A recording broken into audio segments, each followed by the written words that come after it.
Hey everybody, would like to show you how to copy an Onshape document into your own workspace. So if you're going to tap on this link right here for the Onshape document that's been shared with me and shared with you. And it gives me the option to open this in Onshape 3D CAD, which is what I want to do. I'm going to open it in the app. And once I open it in the app, it should display like this. And you won't necessarily be able to edit that. So what you're going to do is you're going to go to the three dots at the top right.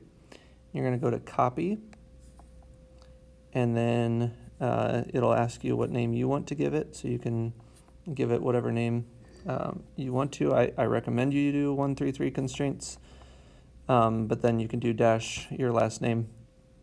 Obviously you're going to put it in your IED folder for those of you that are trying to do this for IED. And then you tap on the Copy Workspace button, and then it should make a copy of that